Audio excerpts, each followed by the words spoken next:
في أول تعليق له على قرار إسرائيل الاعتراف بسيادة المغرب على الصحراء المغربية، وصف الرئيس الجزائري عبد المجيد أمس السبت اعتراف إسرائيل بسيادة المغرب على الصحراء المغربية بأنه لا حدث وكلام فارغ.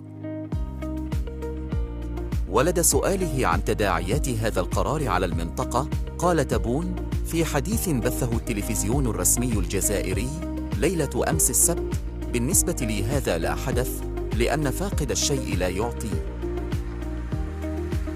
وأضاف: هم الإسرائيليون يحتلون الأراضي الفلسطينية، فهل سيعترف لهم المغرب باحتلال الأراضي الفلسطينية؟